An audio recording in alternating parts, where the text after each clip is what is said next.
Mukunda jewellery మొట్టమొదటి factory outlet హనుమకొండలోనే అతిపెద్ద jewellery mart December 14న గొప్ప ప్రారంభం.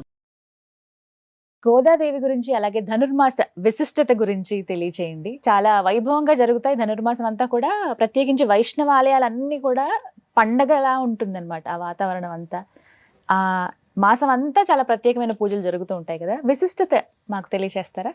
తప్పకుండా. శ్రీ విష్ణు చిత్త కులనందన కల్పవల్లి శ్రీరంగరాజ హరిచందన యోగదృశ్యాం సాక్షాత్ క్షమా కరుణయా కమలావినాన్యాం గోధామనన్య శరణం శరణం ప్రబద్ధే. గోదాదేవి యొక్క అద్భుతమైన చరిత్ర, గోదాదేవి యొక్క భక్తి. కర్కటే పూర్వ ఫాల్గుణ్యాం తులసీ కాననోద్భవాం పాండ్యే విశ్వాంబరాం గోదాం వందే శ్రీరంగనాయకి అని అంటారు.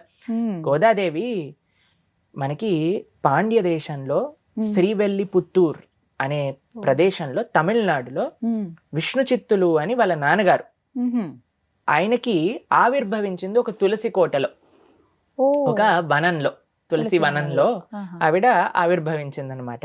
అయితే ఆయన ప్రొద్దున పూట వెళ్ళేసరికి ఈ చిన్ని పాప అక్కడ దొరికిపోయింది. ఎలా అయితే సీతమ్మ తల్లిని పెంచారో అలా విష్ణు చిత్తులు కూడా గోదాదేవిని పెంచుకున్నారనమాట.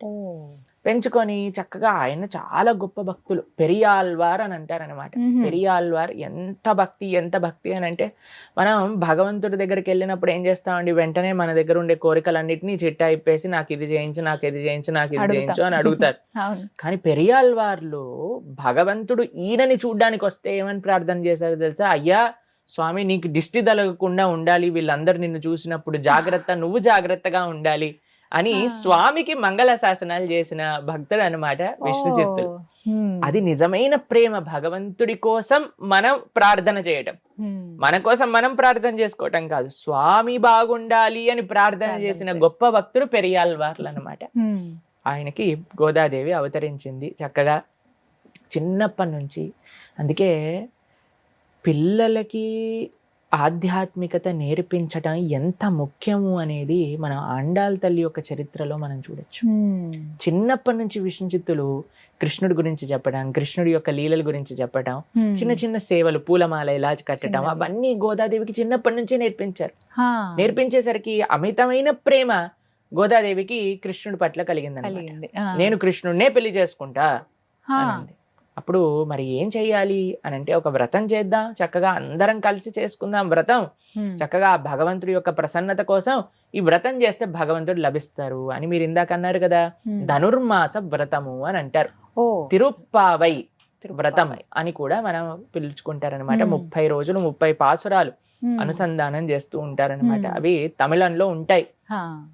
ఎంత మంచిగా గోదాదేవి వ్రతం చేసింది అని అంటే, కృష్ణుణ్ణి పొందటం సులభమైన విషయమే అండి, పెద్ద కఠినమైన విషయం కాదు. కేవలం ఆ సున్నితమైన ప్రేమ, ఆ మనస్సు, స్వచ్ఛమైన భావన భగవంతుడి పట్ల మనకు ఉండాలి. దాంట్లో కొన్ని మెయిన్ ప్రిన్సిపల్స్ ఉన్నాయండి. ఒకటి నామ సంకీర్తన, 2 భగవద్భక్తుల యొక్క సాంగత్యంలో మనం ఉండటం, 3వది మన గురువులు ఆచార్యులు చెప్పిన విషయాలను చక్కగా శ్రవణం చేస్తూ వాళ్ళు చెప్పినట్టుగా మన జీవితాన్ని మలుచుకోవటం. ఇవన్నీ కూడా శాస్త్ర సిద్ధాంత సారాంశాన్ని మొత్తం ఆండాళ్ తల్లి 30 పాటలలో పెట్టేసింది.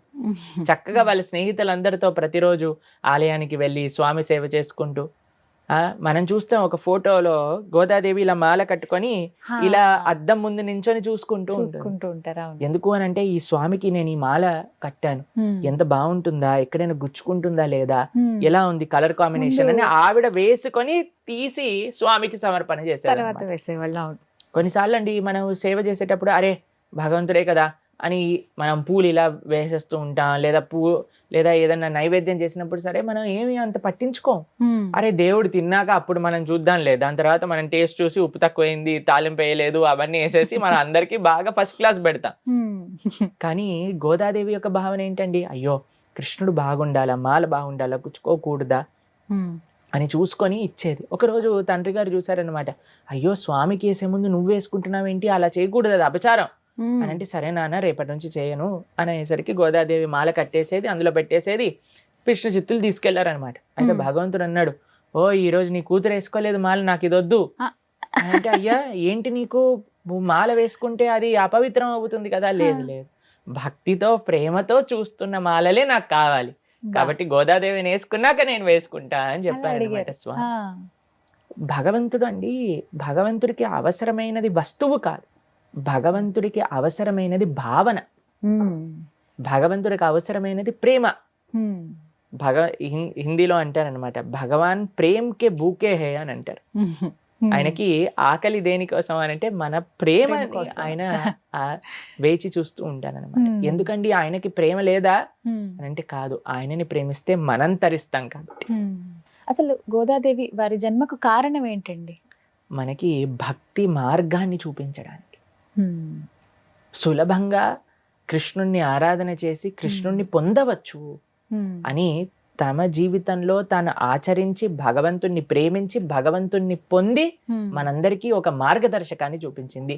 భక్తి, కృష్ణ భక్తి అనేది చాలా సులభం. చిన్న పిల్లండి గోదాదేవి వ్రతం చేసినప్పుడు ఎవరికైనా సులభం, అది ఎంతో ఆనందకరమైనది అని ప్రపంచానికి నిరూపించడానికి గోదాదేవి అవతారం అన్నమాట.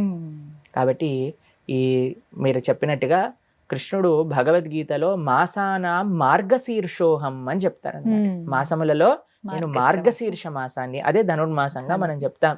ఈ 30 రోజులు కూడా వివిధ వైష్ణవాలయాలలో ప్రొద్దున పూట చక్కగా అద్భుతంగా తిరుప్పావై అనుసంధానం చేసుకోవటం, చక్కగా చక్కెర పొంగలి, కట్ట పొంగలి, పులిహోర, దద్దోజనం, ప్రసాదాలు. మేము చిన్నప్పుడు మేము చిన్నగా ఉన్నప్పుడల్లా కూడా ఈ క్రిస్మస్ హాలిడేస్ వచ్చేవి మాకు. మేము మా అమ్మమ్మ గారి వాళ్ళ ఇంటికి వెళ్ళామన్నమాట. వెళ్తూ ఉండేవాళ్ళం. మేము ప్రొద్దున పూట చిన్నప్పటి నుంచి కూడా ధనుర్మాస వ్రతం పూర్తిగా చేస్తూ ఉండేవాళ్ళం అనమాట. ప్రొద్దున పూట తెల్లవారుజామునే లేచి ఆలయానికి వెళ్ళి పాసరాలు అనుసంధానం చేసుకొని ప్రవచనం సేవించి స్వామి తీర్థ గోష్ఠి అన్ని చేసుకొని ప్రసాదం స్వీకరించి ఇంటికి వచ్చేవాళ్ళు. ప్రొద్దున పూట 4:30 నుంచి ప్రొద్దున పూట 9 గంటల వరకు ఆలయంలోనే ఉండేవాళ్ళం ధనుర్మాసం మొత్తం కూడా. ఈ పాశురాలు ఏవైతే ఉన్నాయో ఎవరైనా పఠించవచ్చా అండి? అందరూ చక్కగా పాసురాన్ని పఠించటం కంటే ముఖ్యం ఏంటి అంటే పాసురాలను అర్థం చేసుకోవటం, అందులో ఉండే భక్తి తత్వం, గోదాదేవి ఏం చెప్తుంది అని అర్థం చేసుకోవటం.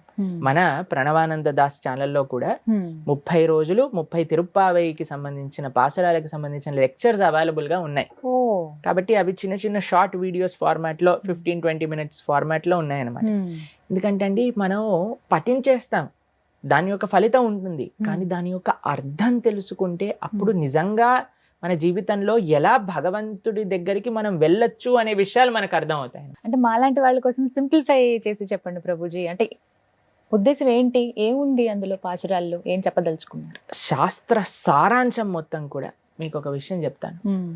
ఎన్ని వేదాలు, ఎన్ని పురాణాలు, ఇతిహాసాలు అన్నీ ఉన్నాయి కదండి. అవును, అన్ని చదివేంత సమయం ఉందా మనకి? ముందు ఓపిక ఉండదు ప్రభుజీ. ఓపిక ఉండాలి, నిష్ట కావాలి, ఇంట్రెస్ట్ ఉండాలి, అది మాకు చదవాలి అనే ఒక ఇది ఉండాలి. నిజమేది. కానీ మీకు ఒక విషయం చెప్తాను, వీటి యొక్క సారాంశం మొత్తం కూడా ఎక్కడుంది అని అంటే భగవద్గీత, ఈ రెండిట్లో శాస్త్ర సారాంశం మొత్తం కూడా ఉంది.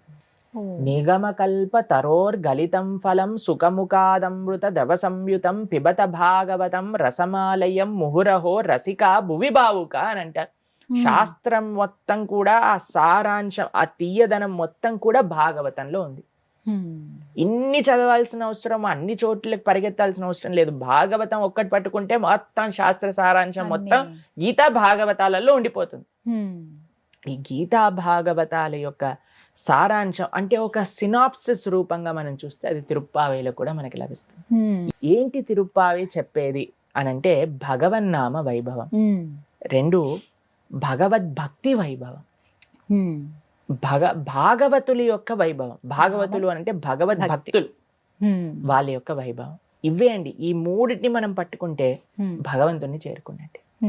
ఇవే పాశురాల్లో ఇవే పాశురాలలో వివిధ రూపాలలో ఎంత బ్యూటిఫుల్ గా ఆండాల్ ఎక్స్ప్లెయిన్ చేస్తుంది అని అంటే అంత బ్యూటిఫుల్ గా చెప్తుంది. ప్రభుజీ తమిళంలో ఉంటుందన్నారు కదా, అంటే మేము మాలాంటి వాళ్ళు చదువుకోవడానికి వీలుగా తెలుగు కానీ సంస్కృతంలో కానీ వింటూ వస్తే వచ్చేస్తుంది. అంత ఈజీ కాదు. మేము కూడా చిన్నప్పుడు ఆ గోదా పాశురాలు నేర్చుకున్నప్పుడు కొద్దిగా సమయం పట్టింది, కానీ వచ్చేసింది. కాబట్టి అందరూ ప్రయత్నం చేయొచ్చు, అందరూ నేర్చుకోవచ్చు. నాకు ఒకసారి ఒక ఒకరితో మాట్లాడుతున్నాం అనమాట. ఓ నేను డాన్స్కి వెళ్తున్నాను ప్రభుజీ అని చెప్పారనమాట. అయితే ఏం డాన్స్కి వెళ్తున్నావు నువ్వు అని అంటే ఏదో జుంబా అని ఏదో చెప్పారనమాట. అదే నన్ను ఇదేంటబ్బా నేను ఎప్పుడు వినలేదు, ఇదే వెస్ట్రన్ డాన్స్ ఫార్మ్ ప్రభుజీ అని అంటే ఈజీ అయినా లేదు ప్రభుజీ కొద్దిగా కష్టపడాలి కానీ వచ్చేస్తుంది అని చెప్పారనమాట.